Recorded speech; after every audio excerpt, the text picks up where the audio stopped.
Hello बच्चों, कैसे हो आप लोग।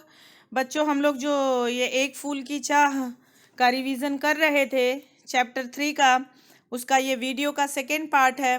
तो आप लोग अपनी टेक्स्ट बुक निकाल लीजिएगा और आगे उसमें देखिए।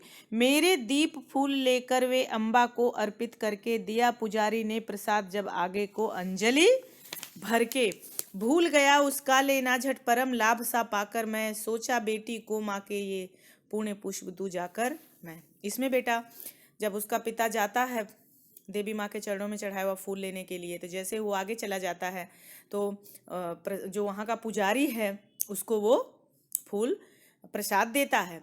देवी माँ के प्रसाद का फूल लेने के लिए सुखिया का पिता जो है वो मंदिर में बेटा जा पहुँचता है। उस समय का वर्णन करते हुए पिता कहता है कि मैंने दीप और फूल माँ के भेंट चढ़ाए, क्योंकि वो मंदिर में गया था बच्चों। तो मेरे दीप फूल लेकर वे मतलब पुजारी, उसको अम्बा को अर्पित करके, कि मैंने दीप और फूल माँ के भेंट चढ़ाए, पूजा के फूल लेकर मैं प्रसन्न हो उठा। अम्बा को अर्पित करके, अम्बा को उन्होंने अर्पित किया बच्चों दीप फूल, और दिया पुजारी ने प्रसाद, जब आगे को अंजलि करके। अंजलि मतलब दोनों हाथ का संपुट ऐसे जब जोड़ करके हम बनाते हैं तो उसे हम अंजलि कहते हैं। कि तभी पुजारी ने दोनों हाथों से मुझे माँ की पूजा का प्रसाद दिया।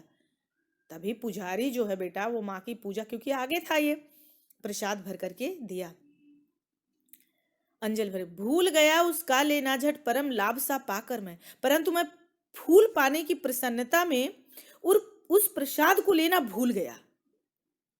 वो फूल तो बेटा उसको मिला, लेकिन जो प्रसाद वो पुजारी दे रहा था उसको दोनों हाथों से प्रसाद दिया, परंतु मैं फूल पाने की प्रसन्नता में बेटा फूल पाया और उसकी प्रसन्नता में प्रसाद को लेना भूल गया। मुझे तो वह फूल ही ईश्वर की कृपा जैसा लाभकारी लग रहा था। भूल गया उसका लेना झट परम लाभ सा पाकर। परम लाभ मतलब ऐसे लग रहा था कि वो फूल ही, प्रसाद को बहुत तवज्जो नहीं दिया, लगा कि मुझे तो वह फूल ही ईश्वर की कृपा जैसा लग रहा था, कि ईश्वर की कृपा मुझे मिल गई है, और वो प्रसाद लेना भूल गया। सोचा बेटी को माँ के ये पुण्य पुष्प दूं जाकर मैं, इसीलिए मैंने यही सोचा कि जल्दी से घर जाकर अपनी बीमार बेटी को माँ की पूजा के ये फूल दूं, ताकि वह जल्दी से स्वस्थ हो जाए। और जैसे ही फूल उसके हाथ में आया बेटा, वो प्रसाद लेना भूल गया। 10th पैराग्राफ देखिए। सिंह पौर तक भी आंगन से नहीं पहुंचने मैं पाया, सहसा यह सुन पड़ा कि कैसे यह अछूत भीतर आया। सिंह पौर मतलब बच्चों मंदिर का मुख्य द्वार। सुखिया के पिता मंदिर में पूजा के फूल लेने गया था, तो भक्तों ने उसे अछूत कहकर पकड़ लिया। और अभी वह मंदिर के आंगन में, अब देखो सिंह पौर तक भी आंगन में, वह मंदिर के आंगन के मुख्य द्वार तक भी नहीं पहुंचने पाया था। सहसा यह सुन पड़ा कि कैसे यह अछूत भीतर आया। अचानक ही यह आवाज उसके कानों में सुनाई पड़ी कि अरे ये अछूत मंदिर के अंदर कैसे आ गया। पकड़ो देखो भाग न जाए, इसे पकड़ लो देखो कहीं भाग न जाए। बना धूर्त यह है कैसा, यह धूर्त साफ सुथरे वस्त्र पहनकर कैसा, साफ स्वच्छ परिधान किए है भले मानुषों के जैसा। कि ये धूर्त जो है वो साफ सुथरा परिधान मतलब वस्त्र पहन करके कैसा भले मनुष्यों जैसा अपना हाल बना करके और यहाँ पे घुस आया है, ऐसा उसने लोगों द्वारा सुना। 11th पैराग्राफ बच्चों। पापी ने मंदिर में घुसकर किया अनर्थ बड़ा भारी। लोग कहते हैं कि अरे इस पापी ने मंदिर में घुस करके इतने लंबे समय से कलुषित कर दी है मंदिर की चिरकालिक शुचिता सारी। चिरकालिक मतलब लंबे समय से बनी हुई, शुचिता मतलब पवित्रता। कि इस पापी ने मंदिर में घुसकर इतने लंबे समय से बनी हुई मंदिर की पवित्रता को नष्ट कर दिया है। क्या मेरा कलुष बड़ा है। अब वो सोचता है कि अरे जब उन लोगों ने ऐसे कहा कि इस पापी ने मंदिर में घुस करके चिरकालिक शुचिता पवित्रता को नष्ट कर दिया, तो सुखिया का पिता अपने मन में सोचा अरे मतलब अरे क्या मेरा कलुष बड़ा है देवी की महिमा से भी, कि क्या मंदिर में आने से फैली अपवित्रता जो है वो भगवती की गरिमा और पवित्रता से भी बड़ी है। क्योंकि भगवती बेटा यहाँ छुआछूत का कोई जगह नहीं है उनके लिए। इसीलिए वो सोचता कि क्या मंदिर में आने से फैली अपवित्रता जो ये देवी माँ है, भगवती माँ है, उनकी गरिमा और पवित्रता से भी बड़ी है। किसी बात में हूं मैं आगे माता की महिमा के भी, क्या मैं किसी बात में देवी के महत्व से भी बढ़कर हूं जो मेरे द्वारा मंदिर अपवित्र हो गया? अरे देवी माँ वहां है। वो कहता है कि क्या मैं किसी बात में, क्या मैं इतना बड़ा देवी के महत्व से भी बढ़कर के हूं? देवी की महत्ता वहां ज्यादा जरूरी है, जो मेरे द्वारा यहाँ पे मंदिर अपवित्र हो गया है, ऐसा वो कहता है। 12 पैराग्राफ बच्चों देखो, बहुत बड़ा ये कविता है। माँ के भक्त हुए तुम कैसे करके यह विचार खोटा, माँ के सम्मुख ही माँ का तुम गौरव करते हो छोटा। सुखिया का पिता बच्चों वो कहता है कि कुछ न सुना भक्तों ने झट से मुझे घेर कर पकड़ लिया, मार मार कर मुख के घूसे धम से नीचे गिरा दिया। सुखिया का पिता भक्तों को कहता है कि क्या मेरा पाप तुम्हारी देवी की महानता से भी अधिक बढ़कर है? उसने पूछा कि माँ के भक्त हुए तुम कैसे करके यह विचार खोटा, क्या मेरे मैल से तुम्हारी देवी के गौरव को नष्ट करने की शक्ति है? तुम ऐसा तुच्छ विचार करके भी स्वयं को माता का भक्त कैसे कहला सकते हो? वो कुछ बोलता नहीं, मन में ऐसा सोचता है कि माँ के भक्त हुए तुम कैसे, कि तुम ऐसा करके यह विचार खोटा, खोटा मतलब तुच्छ, कि इतना छोटा विचार करके भी तुम स्वयं को माँ का भक्त कैसे कहला सकते हो, और माँ के सम्मुख ही माँ का तुम गौरव करते हो छोटा, और ऐसा विचार प्रकट करके तुम माता के सामने ही माता का गौरव छोटा कर रहे हो। ऐसा सुखिया का पिता अपने मन में सोचता है जब लोगों ने उसे धक्के मुक्के मार करके नीचे गिरा दिया। पर कुछ न सुना भक्तों ने झट से मुझे घेर कर पकड़ लिया, पर उस समय उन देवी के भक्तों ने मेरी कोई बात नहीं सुनी, मुझे घेर कर पकड़ लिया और मुझे तुरंत घेर करके पकड़ लिया, मार मार कर मुक्के घुसे और मुक्के और घुसे मार मार कर मुझे धम से नीचे गिरा दिया उसको। पहले तो उसने अपने बचाव में बोला, लेकिन जब उसको कारावास हुआ तब उसके मुंह से कोई बात नहीं निकल पाई कि क्या मेरा पाप तुम्हारी देवी की महानता से भी बढ़ के है? क्या मेरे मैल से तुम्हारी देवी माँ के गौरव को नष्ट करने की शक्ति है मेरे मैल में? ऐसा विचार तुम लोग रखते हो। लेकिन किसी ने भी उसकी बात सुनी नहीं और उसे धक्के मुक्के मार करके उसे गिरा दिया। फिर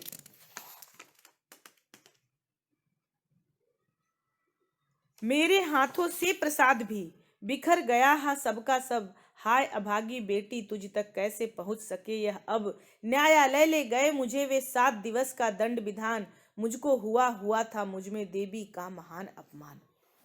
अब बच्चों में सुखिया का पिता कहता है कि मेरे हाथ का मतलब वो जो पुजारी द्वारा दिया गया फूल था, सारा का सारा मेरे हाथों से प्रसाद भी, सारा का सारा प्रसाद बिखर गया, हाँ सब का सब वहीं बिखर गया।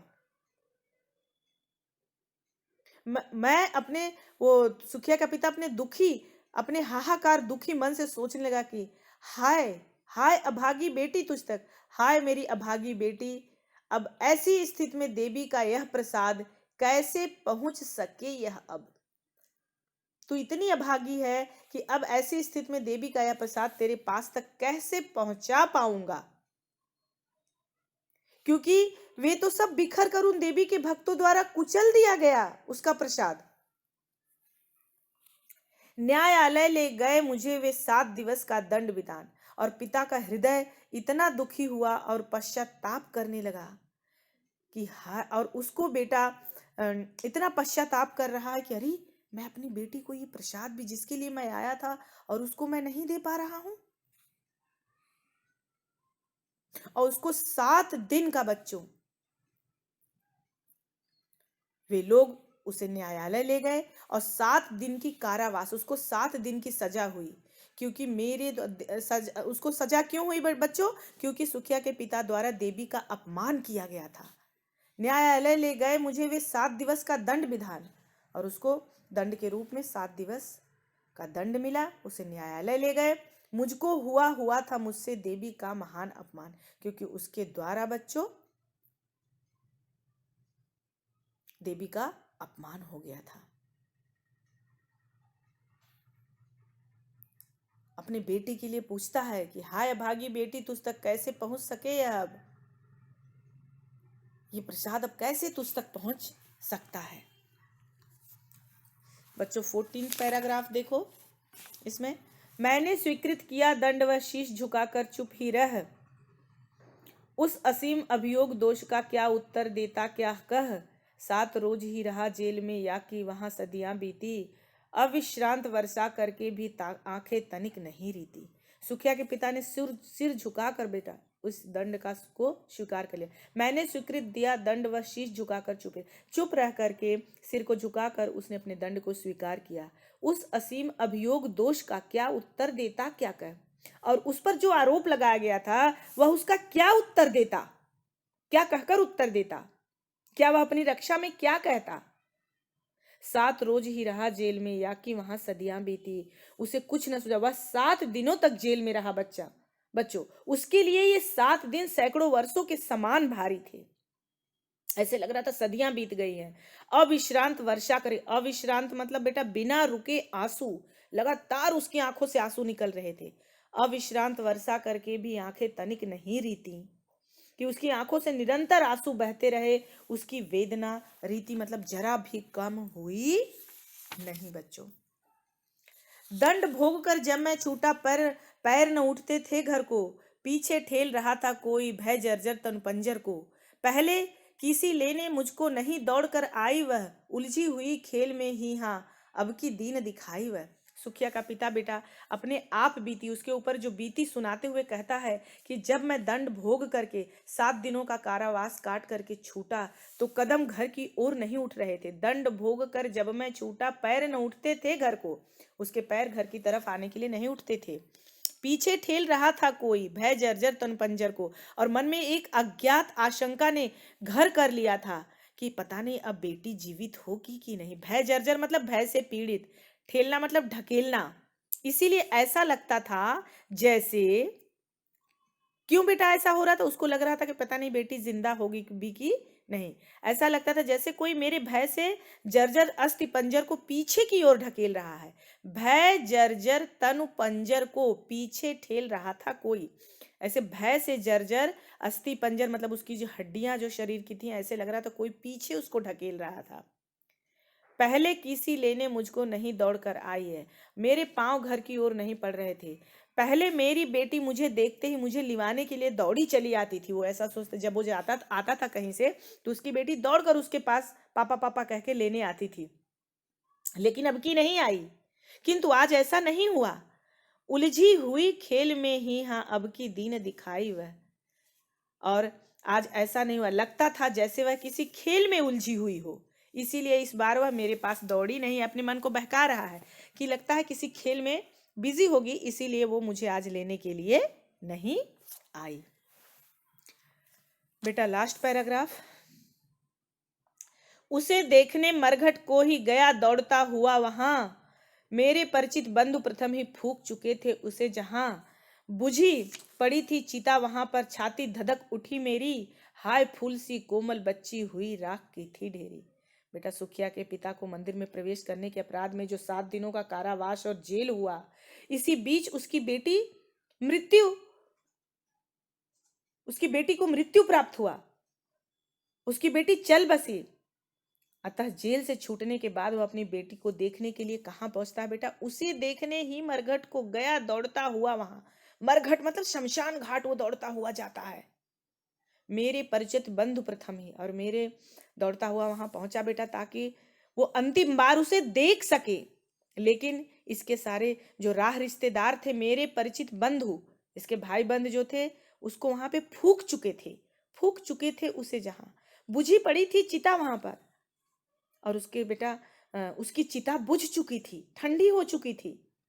छाती धधक उठी मेरी, और ये देख करके उसकी छाती धधक उठती है।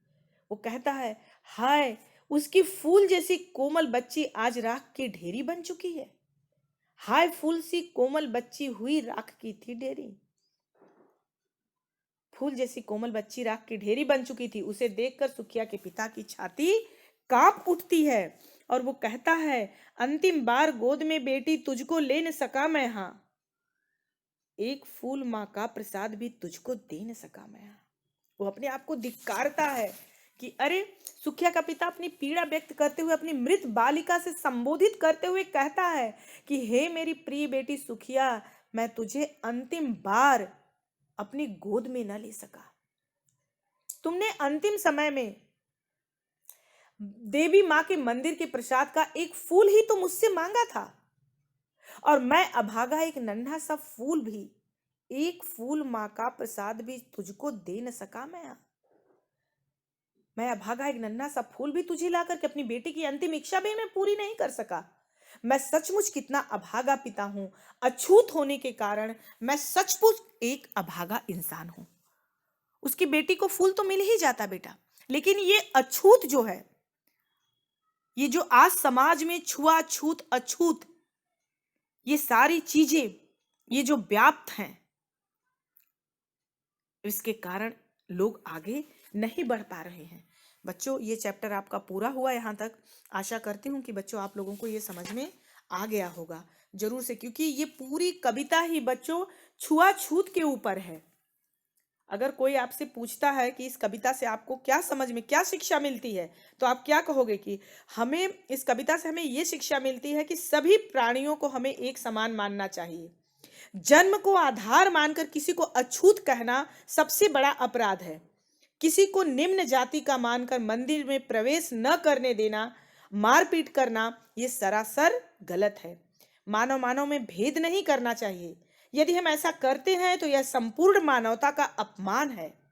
हमें समाज से ऊंच नीच, छुआछूत, अस्पृश्यता, अंधविश्वास जैसी बुराइयों को समूल नष्ट करने की प्रेरणा इससे हमें मिलती है। इस तरह से बच्चों आपको ये बताना है, क्योंकि इसमें छुआछूत वाला जो प्रश्न है बच्चों, इट्स वेरी वेरी इंपॉर्टेंट। अब इसमें जितने टेक्सटुअल क्वेश्चन आंसर है और कुछ और प्रश्न है बच्चों, वो सभी आप लोग लर्न बाय हार्ट करिएगा, और कोई भी डाउट होगा तो हम अपने लाइव सेशन में उसको डिस्कस करेंगे। धन्यवाद।